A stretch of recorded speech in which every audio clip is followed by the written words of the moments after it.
జిల్లాలి భారత communist party రాష్ట్ర మహాసభల్ని రాష్ట్ర మహాసభల్ని ఆగస్టులో మెడ్చల్లో జరిగేటువంటి రాష్ట్ర మహాసభల్ని సిపిఐ జిల్లా సమితి సమావేశం ఈరోజు మందమారి సిఆర్ క్లబ్లో నిర్వహించుకోవడం జరుగుతుంది. ఈ యొక్క సమావేశానికి అధ్యక్షత వర్గంగా సిపిఐ జిల్లా సమితి సభ్యులు మన్నార్ బ్రాంచ్ కార్యదర్శి సరేంద్ర సత్యనారాయణ గారి అధ్యక్షతన ఈ సమావేశం నిర్వహించడం జరిగింది.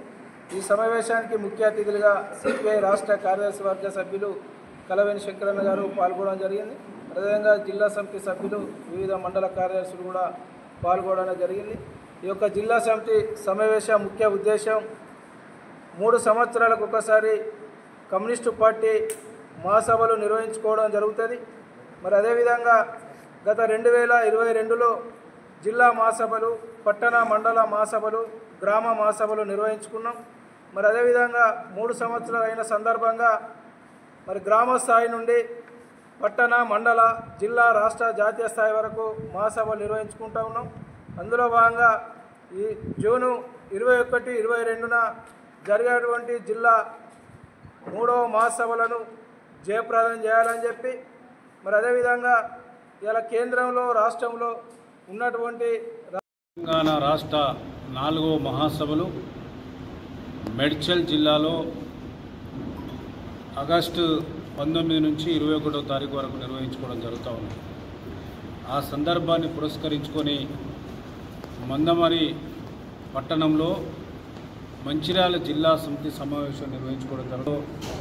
మా జిల్లా కార్యదర్శి రామడుగు లక్ష్మణ్, వారితో పాటు రాష్ట్ర సమితి సభ్యులు ఎం వెంకటస్వామి, మేకల దాసు, జోగుల మల్లయ్య, అట్లాగే పట్టణ కార్యదర్శులు, మండల కార్యదర్శులు, సింగరేణి యూనియన్ కార్మిక వర్గానికి బాధ్యత వహిస్తున్నటువంటి నాయకత్వం, యావత్తు క్రియాశీలకమైనటువంటి కార్యకర్తలు, క్యాడరు, లీడర్స్ అందరూ కూడా ఒక నిబంధన వాళ్ళని అనుసరించి మంచిర్యాలలో జరిగేటువంటి మా మహాసభల్ని కూడా విజయవంతం చేయడం కోసం ఈ జిల్లా వ్యాప్తంగా ఉన్నటువంటి అన్ని మండలాల మహాసభలు, ప్రజా సంఘాల మహాసభల్ని నిర్వహణని పూర్తి చేసుకొని విజయవంతంగా జిల్లా మహాసభలు నిర్వహణ ఇవాళ జూన్ 21, 22వ తేదీలలో జరుగుతూ ఉన్నాయి.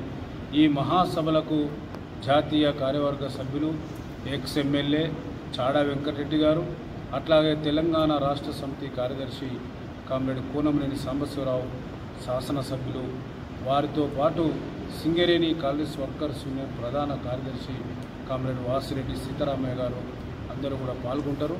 కనుక ఈ మహాసభల యొక్క ప్రాధాన్యత ఆనాడు కేంద్రం అధికారంలోకి వచ్చే ముందు ఎన్నికల సందర్భంగా బీజేపీ పార్టీ ఇచ్చినటువంటి వాగ్దానాలు కానీ, అట్లాగే మా స్నేహ పార్టీ అయినటువంటి ఇలా కాంగ్రెస్ ప్రజాలోకి వచ్చిన తర్వాత ఇవాళ ప్రజాక్షేత్రంలో ఇచ్చినటువంటి వాగ్దానాలు ఏవైతున్నాయో మరింత ప్రజాక్షేత్రంలో ప్రజల యొక్క విశ్వాసాన్ని పొందడం కోసం వారి ప్రయత్నాన్ని కొనసాగించాలని చెప్పి ఈనాడు ఈ దేశం మొత్తం కూడా ఛత్తీస్గఢ్ అట్లాగే ములుగు ప్రాంతం వైపు చూడడం అనేటువంటి జరుగుతూ ఉన్నది. ఈ వెల్లువలో మా జాతీయ కౌన్సిల్ సమావేశాలు జరిగినాయి. మా రాజా గారు కూడా, మా జనరల్ సెక్రటరీ, జాతీయ ప్రధాన కార్యదర్శి, అట్లాగే సెక్రటరియట్ మెంబర్స్ అంతా కూడా ఇవాళ ఆ ఛత్తీస్గఢ్ ప్రాంతానికి సంబంధించి ఒక మారు ఎమ్మెల్యేగా పోటీ చేసినటువంటి కుంజ వారి ఇంటిపైన కూడా సోదాలు నిర్వహించేటువంటి దుస్థితి ఇవాళ నెలకొని ఉన్నది. దేని కొరకంటే ఇవాళ ఆదివాసుల హక్కుల కోసం, ఆ ప్రాంత బిడ్డల కోసం పోరాటాన్ని కొనసాగించేటువంటి రెడ్ ఫ్లాగ్స్ పైన ఉక్కుపాదం మోపాలని చూసేటువంటి ఈ కేంద్ర ప్రభుత్వానికి వ్యతిరేకంగా రెడ్ ఫ్లాగ్స్ అన్నీ కూడా దేశంలో ఐక్యమై పోరాటాన్ని కొనసాగించాలి. అట్లాగే స్వయాన మావోయిస్టులు శాంతి చర్చలకు సిద్ధమనేటువంటి ప్రకటన చేసినాక కూడా దాన్ని పెడచెవిన పెట్టి పట్టి కాల్చి చంపాలనేటువంటి ప్రక్రియకు పూనుకోవడం ఇది మంచిది కాదు. ఇది దేశ అభివృద్ధికి అట్లాగే విఘాతం కలిగించేటువంటి పరిస్థితి వస్తుంది. కనుక తక్షణమే శాంతి చర్చలు జరపాలి అనేటువంటి విషయాన్ని ఈ సందర్భంగా కమ్యూనిస్ట్ పార్టీ తెలియపరచడం జరుగుతుంది. మన రాష్ట్ర కార్యవర్గ సమితి సమావేశాలలో కూడా మన రాష్ట్ర పార్టీ కార్యదర్శి శాసనసభ పక్ష నేత వారు కూడా లెటర్ ద్వారా తెలియపరచడం అనేది జరుగుతూ ఉంది. ఈ రకమైనటువంటి వ్యతిరేకంగా క్షేత్రస్థాయిలో పోరాటాన్ని కొనసాగించాలని చెప్పి ఈ సందర్భంగా ప్రజలకు పిలుపునియడం జరుగుతున్నది. ఇంకా అనేక అంశాలు మనం వేరుపడేటువంటి సందర్భంగా తెలంగాణ ఉద్యమం నేపథ్యంలో ఏవైతే 5 గ్రామాలు ఆంధ్ర ప్రాంతానికి పోయినాయి, అవి మళ్ళీ ఇక్కడ తీసుకొచ్చుకోవాలనుకున్నాం, అవి జరగలేదు. ప్రాజెక్టులకు జాతీయ హోదా రాలేదు. సింగరేణి ప్రాంతాన్ని క్యారిడర్గా ఏర్పరుస్తా అన్నటువంటిది అది నిర్వహణ జరగలేదు. ఏదైనా పాలకులు తమ వ్యక్తిగత ఎజెండాను ముందుకు తీసుకురావడం తప్ప ఇవాళ ప్రజా అవసరాలకు అనుగుణమైనటువంటి ప్రభుత్వాలు వాళ్ళ కేంద్రంలో లేవు అనేటువంటి విషయాన్ని ఈ సందర్భంగా గుర్తు చేస్తాను. అంతేకాకుండా